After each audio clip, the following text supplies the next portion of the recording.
Swami Chetanananda ji and friends, let me say how happy I am to be able to come to this center, even though not for as long a stay as I would have liked, or you would have liked, or Swami Chetanananda ji would have liked. You see, I have been traveling quite a bit. I have been away from my place of work now more than 2 months. And 2 months is a long time, seeing that that is a very large institution and we do not have too many monastic workers there. Not at least many senior monastic workers. And I sometimes feel guilty in my mind about being absent for so long a time. That's why I had to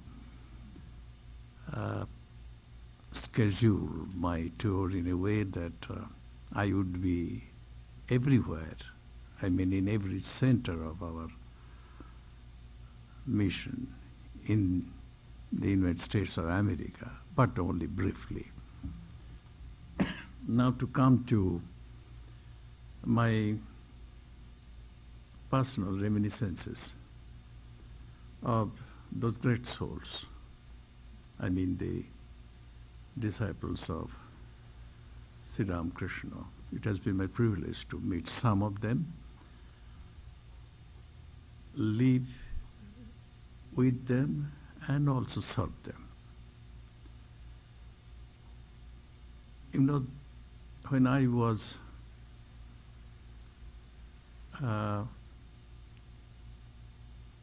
just entering college, I'd finished my school, I was about to enter college. I started visiting Belur Math. I saw those great souls. But to be frank, I did not understand many of them. Not that I understand them even now, no. Only when I became a monk myself and understood what being a monk really meant, I began to realize that it has been my great good fortune to have known them. Small incidents, a few casual words, sometimes a touch, a physical touch, their looks, all these now bear a meaning which I never suspected they had. They inspired me. As I look back, I think of them walking along their, let us say, a very loving look. Sometimes, you know, a man's looks tell more than what he may actually say. He looks at you, you know at once. There's love and affection behind the looks. Maybe he's not saying anything. The look is more eloquent than anything that he might have said in words. So that is what happened. I'm reminded of a day when we were celebrating Sri Ramakrishna's birthday at Belur Math, long ago. I was still a student. I used to come to Belur Math almost every Sunday. And also on special days, the days when some sort of celebration was going on. Could you tell us which year, Maharaj? I will come to that. Right. So I remember a group of musicians. Perhaps you are familiar with the Bengali word baul. Baul. Literally it means vagabonds. They belong nowhere.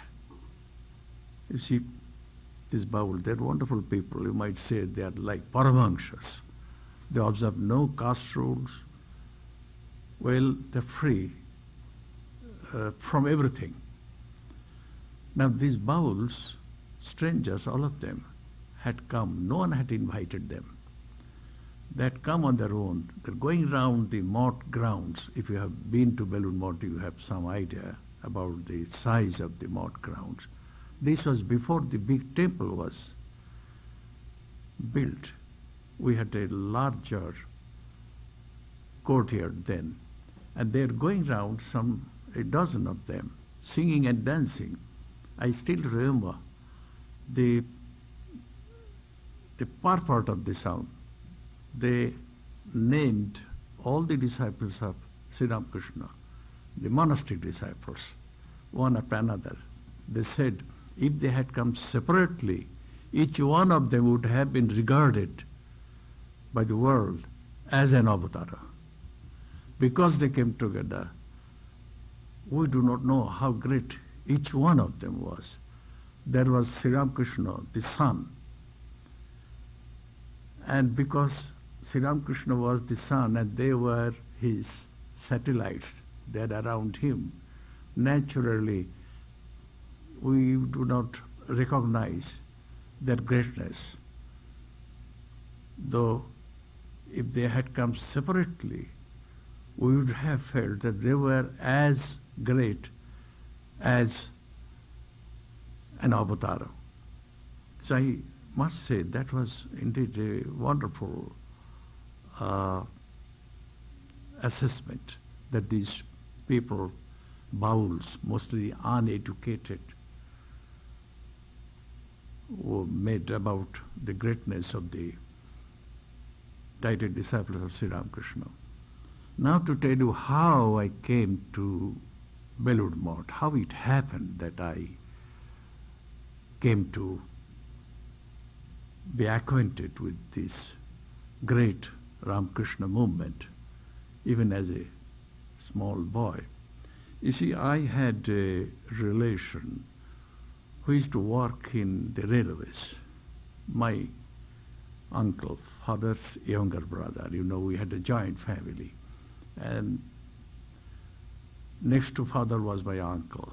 And he himself had at one time tried to join the mission but did not succeed because his mother opposed it very much. And his son, but that is my cousin, is now a monk and he is now head of that center at mother's place, Jairambati. Reminiscences, that is his name.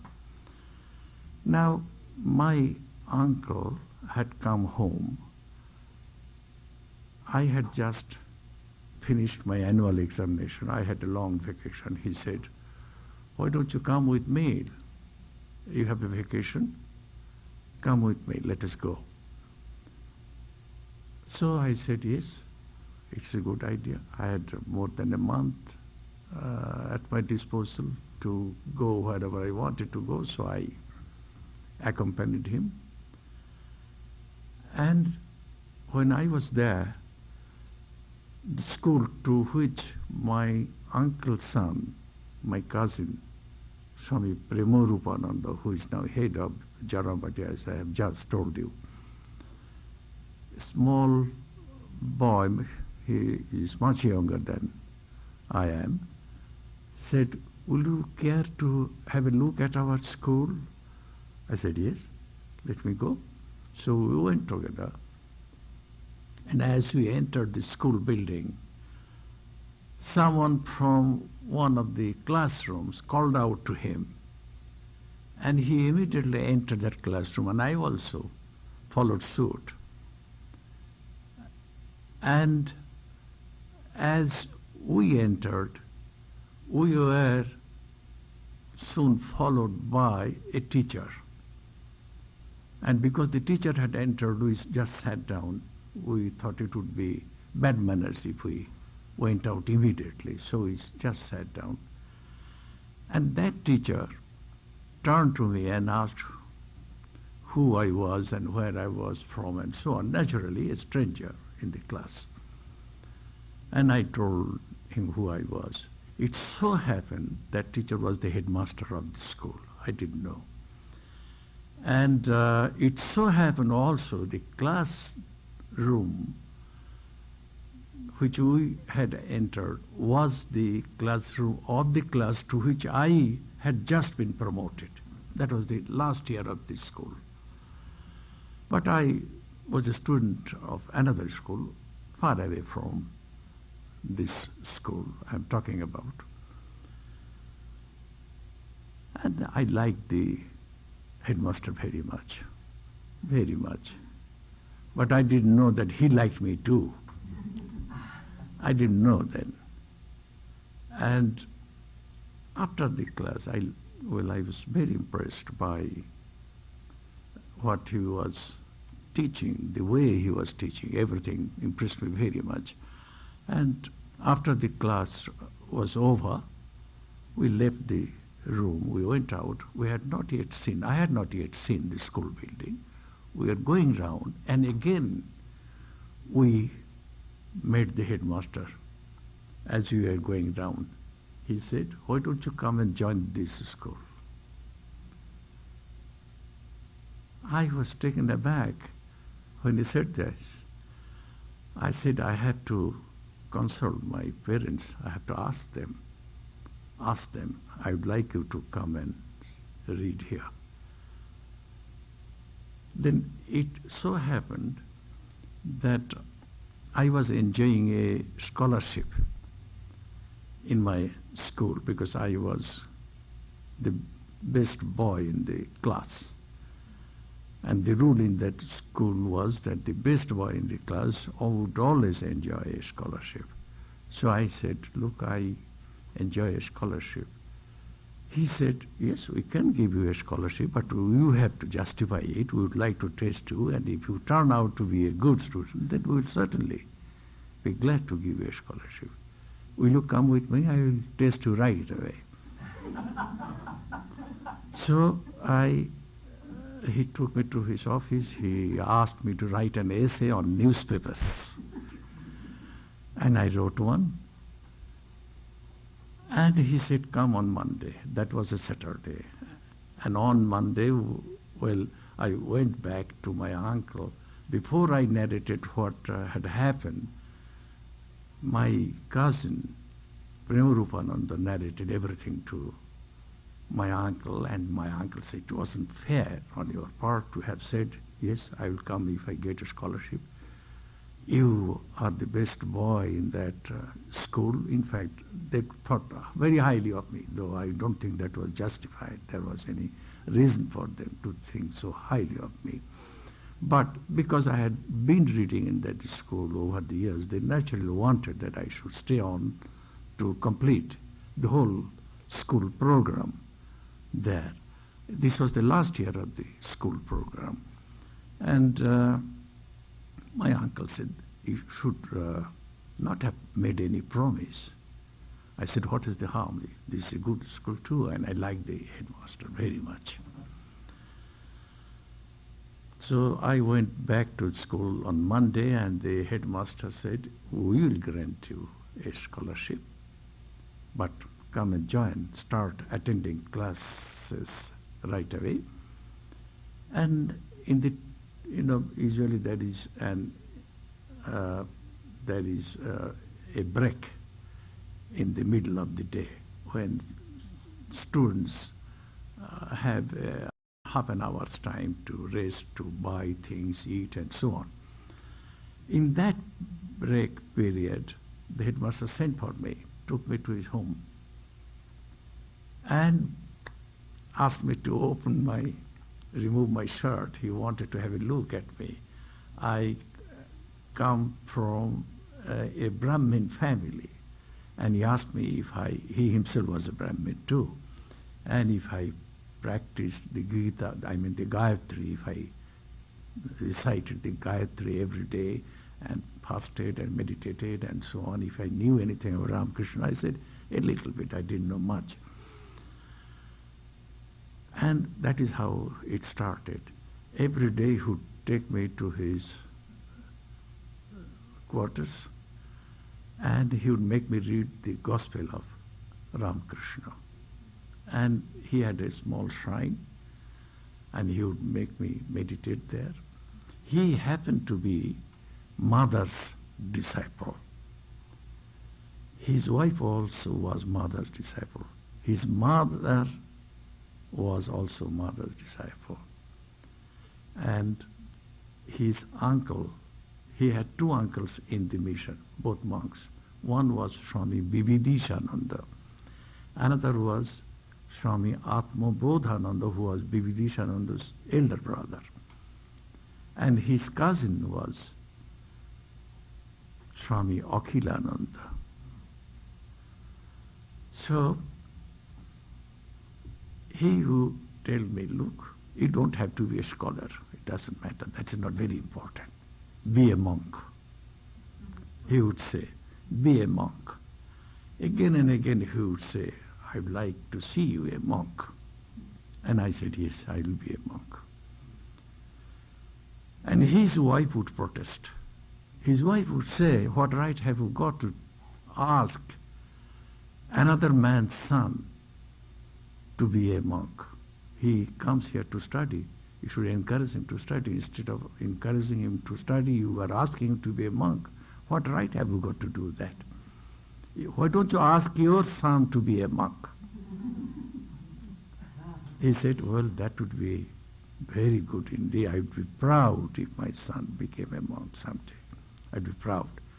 That would annoy his wife all the more, and she would say, why don't you yourself be a monk?